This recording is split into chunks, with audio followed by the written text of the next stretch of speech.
Three questions. Who? Who had the opportunity? Well, Dan was the only other one in the house. Evidence will show you that. How? Who had the ability to stage a crime scene? Dan had the law enforcement training and experience needed to hide or leave little evidence at the scene. Why? What's the motive? Kendy was going to take half of everything in the divorce. $1 million. A former state trooper went on trial for strangling and shooting his estranged wife and then trying to stage the scene. First responders found her naked in a bathtub with a gunshot wound to her head.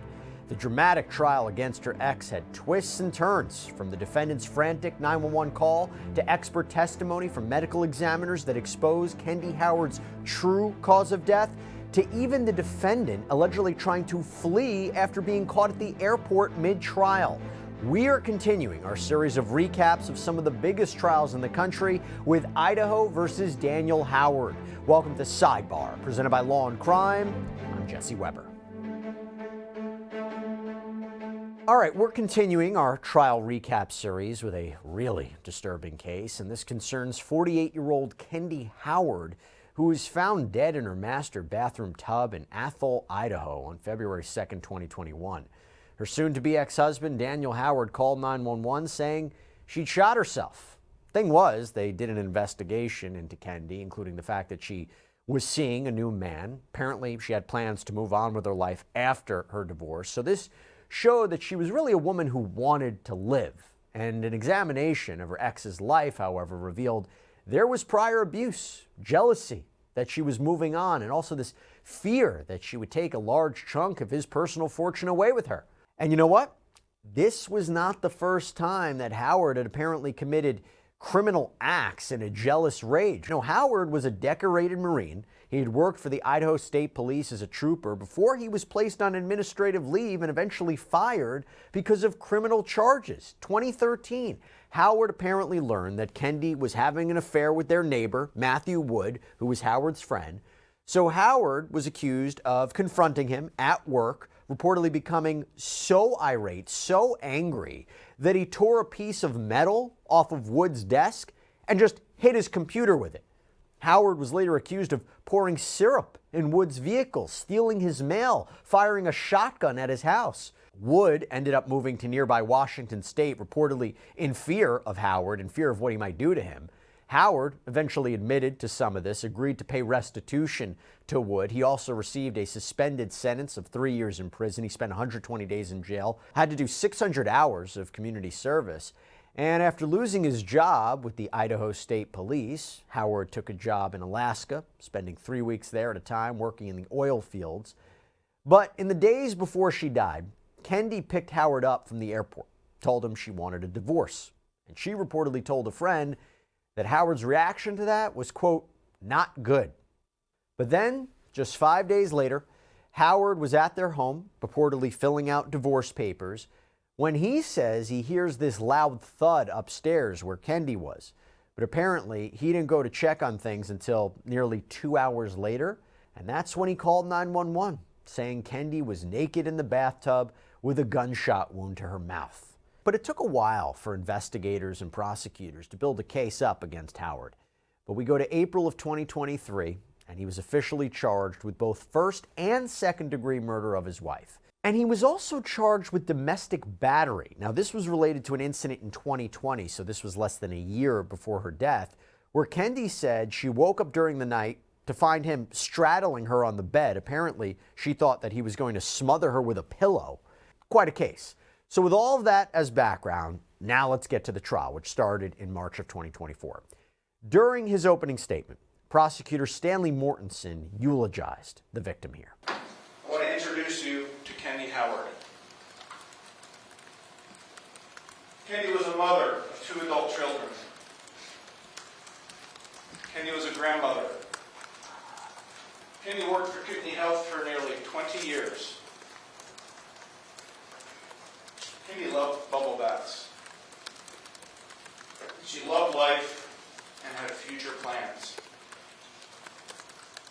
This is Kendy Howard's family. She was the daughter of Wendell and Janie Wilkins. Kendy had had a brother, Brian. Kendy had a daughter, Brooke. When Brooke was 1 year old, she met and married Dan Howard. And together they had one son, Wyatt.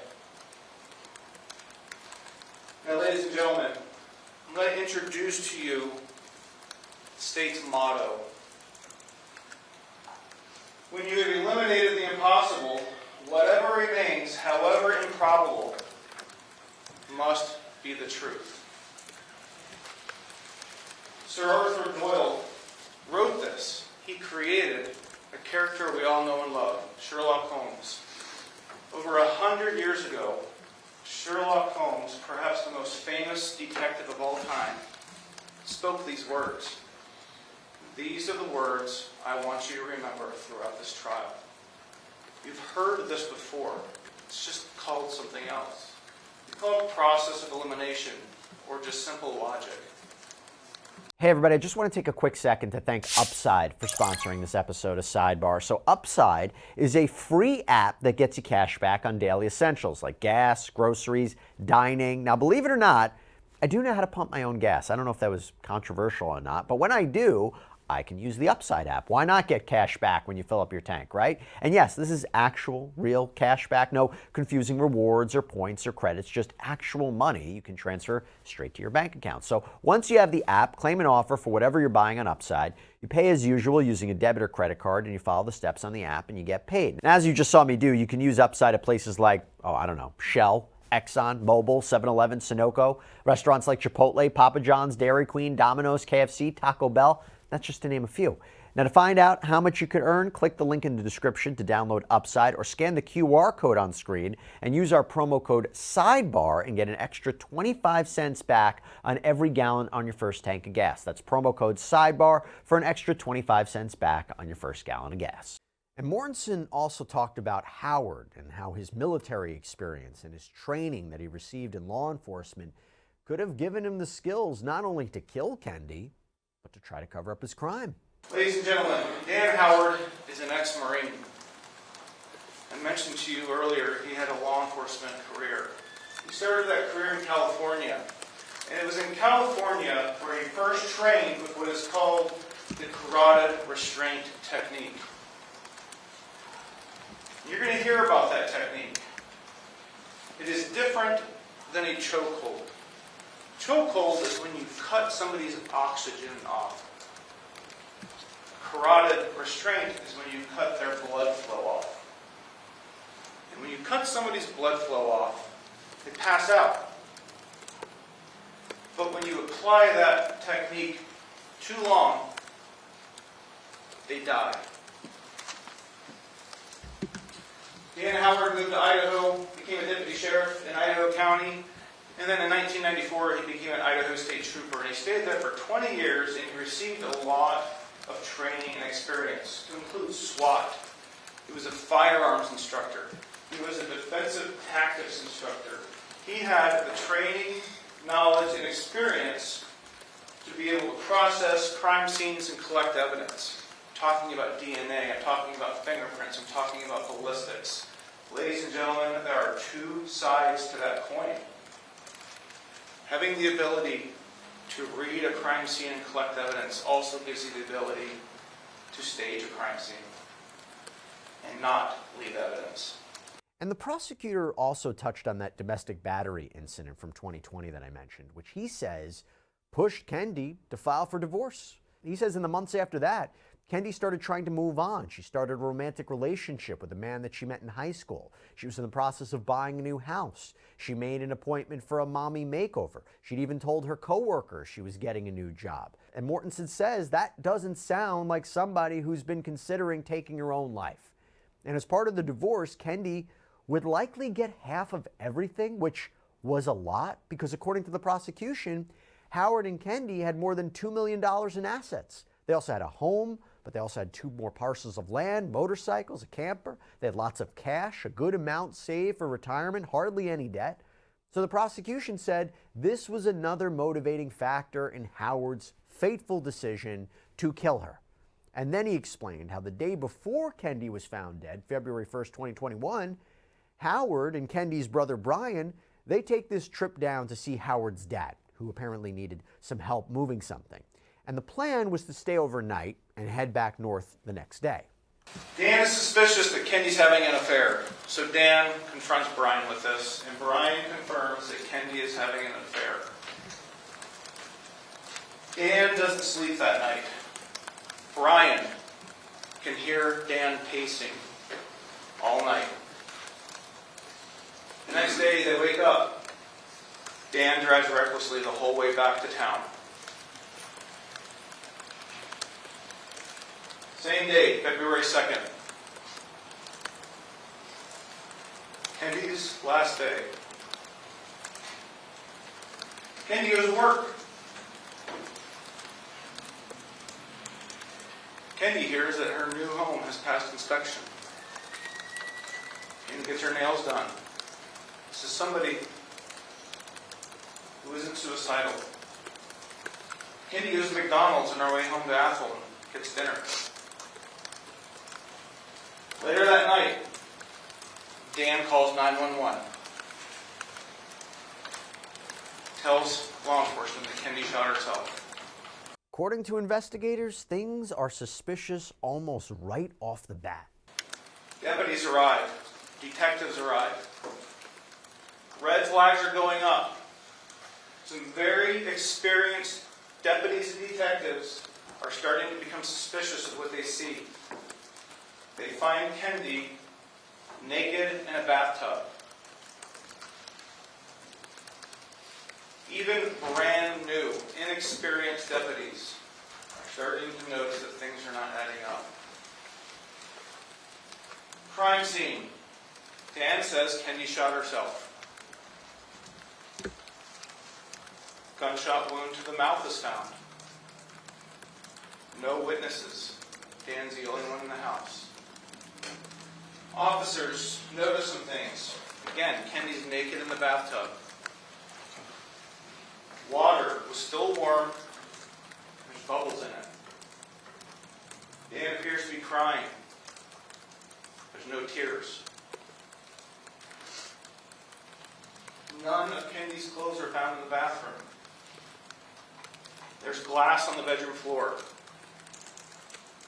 There's a lot less blood in the bathroom than the deputies would expect after somebody's been shot in the mouth. Evidence will show that Kendy died of asphyxiation. That's the result of a carotid restraint. Something Dan knew how to do. Evidence will show that Kendy was shot in her mouth, but that happened after she was already dead. This explains the lack of the blood at the crime scene. When somebody's dead, their heart slows down and then stops beating. When the heart is slowing down and stops beating, less blood is leaving the body. Loss or lack of blood at the crime scene. The evidence will show that this scene was staged to look like a suicide. 3 questions. Who? Who had the opportunity? Well, Dan was the only other one in the house. Evidence will show you that. How? Who had the ability to stage a crime scene?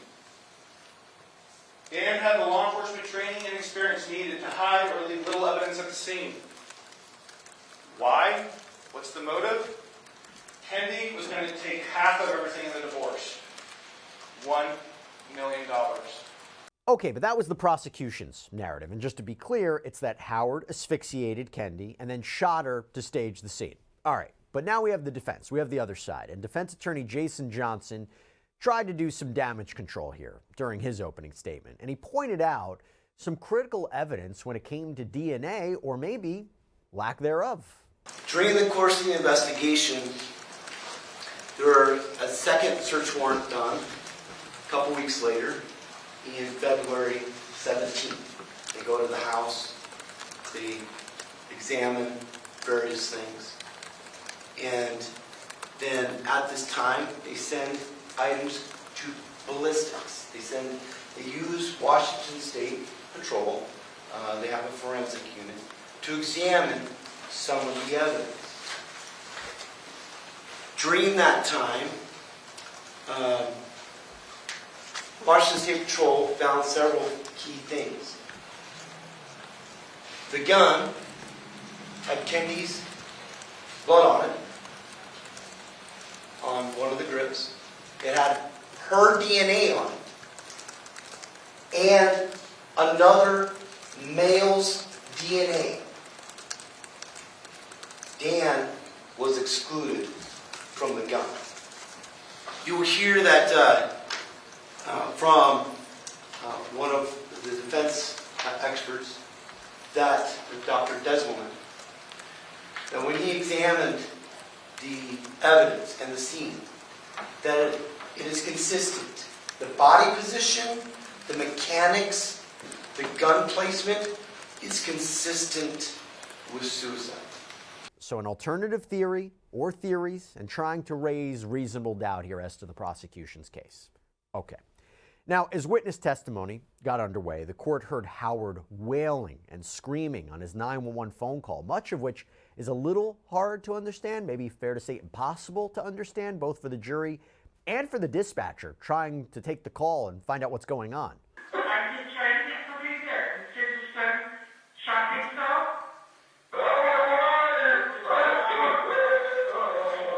All right, come on, Dan. I can't understand you, okay? Question, of course, was Howard being genuine on that call? Now, here's something interesting. So according to officers' body cam video, when Howard called his stepdaughter, Brooke Wilkins, this is Kendy's adult daughter, Brooke, out of all things, immediately asked him if he killed her mom. Strange, right? We also heard from a blood spatter analyst who demonstrated why he thought Kendy's body had been moved in the bathtub. So using a styrofoam cup and fake blood, Randolph Beasley tried to show the jury how some of Kendy's bloodstains appeared to flow upward, which of course didn't really make sense if she was shot in the head. And he said it was likely that someone picked Kendy up by the arms and moved her into the bathtub. Another of the prosecution's witnesses, Philip Hanger, spoke about Kendy's likely mental state around the time she died. Hanger works for the state doing evaluations of people on involuntary mental health holds that are ordered by the court. And he reviewed Kendy's medical records along with other documents like police reports. He also looked through her Facebook messages, reviewed interviews with Kendy's relatives and friends. Here was his analysis. My impression from the collective of the records was that this is an individual who it's improbable that this person would be at risk, an imminent risk for self-harm. That this is not an individual who I would raise red flags to family members and suggest you've got somebody that needs additional intervention, needs more contact. She's at the maximum contact, maximum engagement. She was focusing on her future. This is not somebody who, in my impression, within a reasonable degree of psychological certainty, would be at imminent risk for suicide. And one of Kendy's friends, Carrie Maitland, also testified. Maitland said that Kendy had told her about this affair, how she wanted to leave Howard, and she seemed to suggest on the stand that maybe she was afraid for her friend's safety. And like I said, she went high, angry, low, and finally it was like, Kendy, I gotta take you home. You're drunk. We're not getting anywhere here, you know, and I knew she had to work.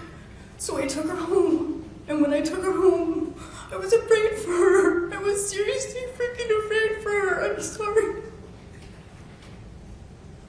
And I told her, basically, where's your gun?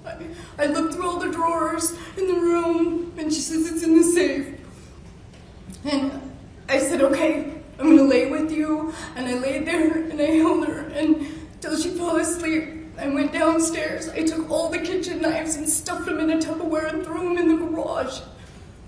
I did not sleep that night. I went to her house every hour on the hour until it was time for her to get up and go to work. I begged her, please talk to someone. And she said she would.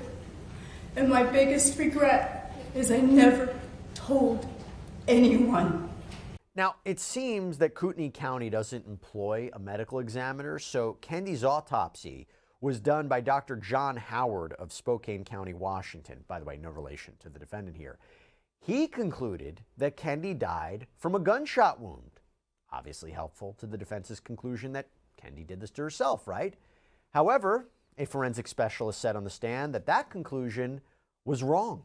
Dr. Howard told us his conclusion as to cause of death was gunshot wound. Do you agree with that or not agree with that? No, sir, I do not agree with that. Let's look at Dr. Howard's opinion that this fracture occurred from something related to the gun. Well, I can tell you it didn't happen from the slide of the barrel for two reasons. One, the bruising is on the outside and on the inside of the lip, not on the inside of the gun. And her teeth are not broken. When I've seen injuries from a slide, meaning the top of a semi-automatic handgun, going back into the teeth are broken. And her teeth, both upper and lower, are pristine, which says this injury did not occur from the slide of the gun. Looking at the far side of her, on the right side, which is away from that fracture and the bruising on the left side, she has some damage, injury to that lower lip. That is what is consistent with some trauma pushing her lip into her teeth. And that is consistent with suffocation, pressure being applied to her nose and mouth. And not a gunshot wound? Not a gunshot wound, no, sir. Now, putting all of this testimony to the side, in an absolutely bizarre turn of events, on day 10 of this trial, the prosecution told the judge that Mr. Howard had been caught at the Spokane International Airport. You see, here was the problem. He was out on bond and wasn't allowed to be within 2 miles of this airport. But he was arrested at the airport on March 16th and extradited back to Kootenai County. In addition, Your Honor, we have to look at the timing of the departure. This wasn't a departure pre-trial. This was a departure, and Mr. Howard chose the timing of the departure after the state rested its case in chief. And the timing of that is significant because that was after Mr. Howard had a chance to assess the strength of the case against him. Some very compelling evidence is before the jury demonstrating that he is guilty of murder. Now, the defense argued that Howard was just following a friend who was returning a rental car at the airport, wasn't trying to go anywhere. The prosecution wanted to present this trip to the airport to the jury as evidence of consciousness of guilt, right? The idea that he was fleeing. Defense objected, instead wanted the jury polled about whether they had heard about the arrest.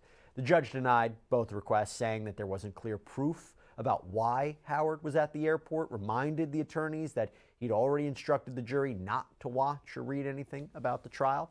But, maybe not surprisingly, as a consequence of violating his bond conditions, Howard was locked up for the remainder of his trial.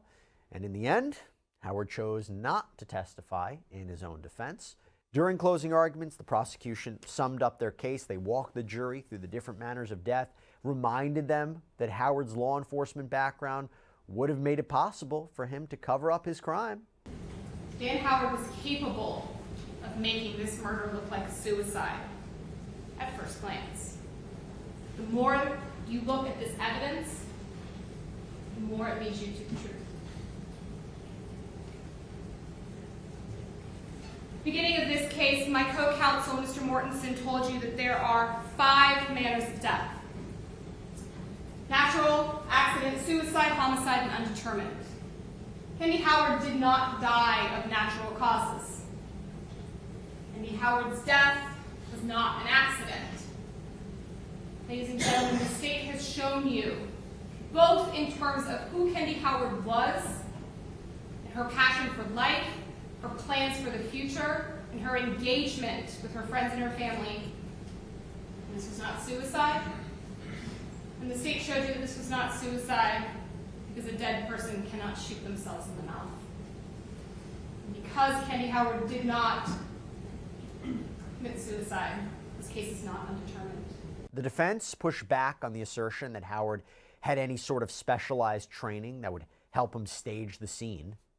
Now, there's testimony that Dan was a patrol officer. There's no evidence that he worked as a detective, no evidence that he had any sort of homicide training, no evidence of the knowledge of staging a scene that would fit the biomechanical information. Dan's DNA is not on the gun, and it's not that he wiped it, because Kendy's DNA is on the gun, and some other male's DNA is on the gun. So that's not just wiping. That would be wiping and placing someone else's other DNA. I mean, that's again, there's no training experience that Dan has had that. Again, scene continued. It's consistent with the slide bite on the thumb, but as you heard Dr. Desmond, even if you think that's not a slide bite, the possibilities go up. There's more scenarios that are consistent with suicide. Dan's DNA wasn't even on the bullets of the magazine. Now, let's talk about that for a second. When examining the credibility, Kendy told Mr. Prado that she was excited. She was getting her guns. She was getting her guns. So, from her own words to Mr. Prado, she was excited about having her guns. There's splatter, and many people testified about the splatter to the left hand, to the right hand, to the nipple. And so, again, how do you stage that, especially without training? By the way, for what it's worth, we want to point out that it's blood spatter, not splatter, as the defense stated. That's a common error. We all make it. But talking about this case, talking about the deliberations, the jury deliberated for about 8 hours before returning with a verdict. Count 1, is the defendant Daniel C. Howard guilty or not guilty of domestic battery? Guilty. Count 2, is the defendant Daniel C. Howard guilty or not guilty of murder in the first degree?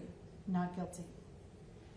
Is the defendant Daniel Howard guilty or not guilty of second degree murder? Guilty. So the jury decided Mr. Howard did not commit first degree murder, but he did commit second degree. Howard was sentenced on May 23rd, and he appeared gaunt at the hearing, having reportedly lost around 50 pounds over the prior couple of months. And there was a report that he may have been doing that in an attempt to die. Well, this sentencing happened, and Judge Lamont Burries, the judge who presided over the trial, offered the opportunity for victim impact statements before he gave his own final thoughts on the case. And a woman read a statement on behalf of Jenny Wilkins. This is Kendy's mother. I thought having my heart ripped out once could never be taught. Oh no, the trial ripped it out again and stomped on it. How can someone sit there and watch the pictures of the trial of Kendy, and not show any emotion like it was nothing? That right there tells you how evil he is. Dan and Kendy went to counseling after he got out of jail the last time.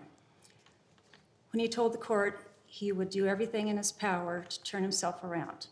The counselor recommended he repeat therapy again, but he didn't. He picked drinking and drugs instead. He took the wrong choice. He needs to go away forever because he has shown through the years he will not change. I guess Kendy has the last laugh. Her kids are back together. Kinley has her uncle back. And Dan killing Kendy because of money, now he will be left with nothing. My life will never be the same. There are so many things that I cannot do. There will be so many things that I cannot do now that I used to love to do.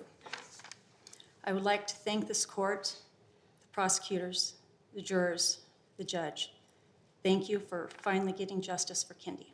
Brooke Wilkins, who we talked about before, also spoke. Howard had been her stepfather since she was an infant. He'd also helped raise Brooke's daughter for several years when they moved in with him and Kendy. She told the court how her mother's murder has impacted her life and how Howard's actions afterwards just showed how cold and calculating he really was. I am cautious of everyone's intentions. I have been scared to let my daughter do normal things like play outside with her friends or walk to school. Why should I trust my judgment when someone that I let be around my daughter killed my mother? My daughter didn't just lose her grandma. She lost a grandpa, an uncle, a great-grandpa, and other people she was close to. Hurtful things were said to her the day that she learned my mom died. She was 8. Due to Dan's actions, my daughter was subjected to adult problems that children should not be exposed to.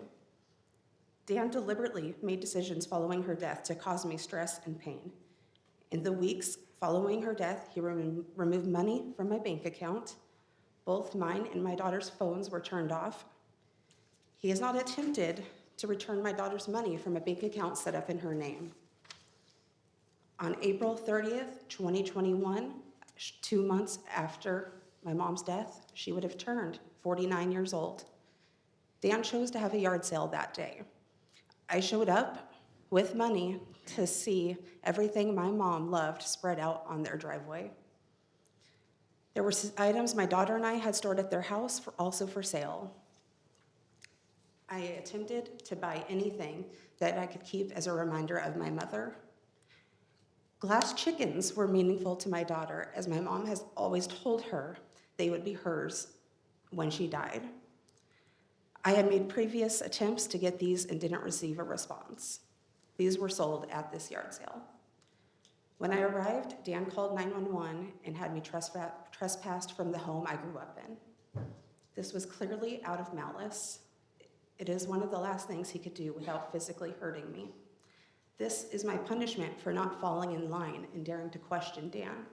And as I mentioned before, when Howard called Brooke the day of the murder to tell her that Kendy was dead, Brooke immediately asked him if he was involved. During her victim impact statement, she spoke to Howard directly. Dan, this is what you may not know. In the immediate weeks following Mom's death, I tried to convince myself that you were not capable of doing this, that I was wrong, that my gut was telling me something that wasn't not true. I waited for that phone call for you to explain what had happened. That didn't come. You've never tried to explain what happened to me, to my daughter, or anyone that loved her. You work very hard to portray yourself of the image of a great father and a doting husband. What father doesn't reach out to their child for 3 years while that daughter's grieving? You'll never understand the damage you have caused to all of us. You are not the victim. You deserve to be here today. You deserve to never again live a free life. Now, Howard chose to make a statement to the court asking for leniency in the judge's decision. He appeared to be trying to conjure up some kind of emotion during his comments, but, didn't seem very successful. Your Honor, I am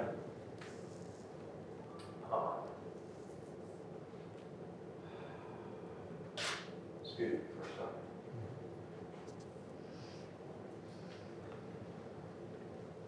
I'm not that monster, I assure you, that people have portrayed me to be. Kendy and I had 28 years together and raised a family, had mostly a good marriage and a good life. It is not my intention to anger the court or disrespect the process that I used to believe in and work for. But Your Honor, is about to sentence an innocent man in prison. And I love my wife, and I miss her. I stand before you, shell of a man I used to be. Hell, I don't even have a shell left. My wife took her life. My will to live went down significantly. And when the jury found me guilty of crimes I didn't commit, it went down even further. Well, Judge Burries took issue with both what Howard had to say in his defense as well as how he acted throughout this whole trial. What the jury found, Mr. Howard, is that you murdered your wife. Now, why they why they found it a second-degree murder versus first-degree was, I mean, I'm not there in the jury room, but they didn't find beyond a reasonable doubt the one element of premeditation. But there's no doubt that they found that they found specifically, it was part of the charging documents and part of the jury instructions, that you asphyxiated your wife, that you strangled her, that you killed your wife. And so the state has argued a lot about, we don't know exactly what happened that night, how she obtained the bruising, the burn, the broken jaw, and your attorney disputes the state's version of how she got those injuries. We don't know for sure. But what we know, beyond a reasonable doubt, is that you strangled your wife, you murdered her, and then you staged her naked body in the bathtub, shot her through the mouth, and tried to pass this off as a suicide. That's proven beyond a reasonable doubt. And, often in horrible crimes like this, everybody wants to know why. And often we don't know why. And I can't get inside your brain, but the pretty clear evidence, I agree with the state, is that this was due to, jealousy, greed, pride, anger, revenge, some combination of that. And because of that, you killed your wife. And you killed her in a brutal manner. From my view of the evidence and from what came out, despite your efforts at the time to appear emotional and sad and distraught, it's clear to me that you're a remorseless killer. Sometimes the nature and gravity of the offense standing alone is sufficient to justify a fixed life sentence.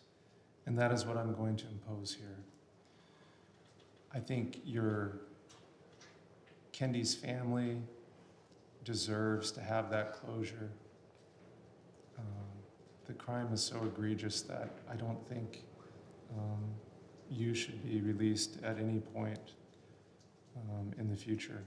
So there you have it. Howard was sentenced to life in prison without the possibility of parole, and according to the Idaho Department of Corrections, he is currently incarcerated at the Idaho State Correctional Institution Medical Annex in Boise. That's all we have for you right now here on Sidebar, everybody. Thank you so much for joining us. And as always, please subscribe on Apple Podcasts, Spotify, YouTube, wherever you get your podcasts. I'm Jesse Weber. I'll speak to you next time.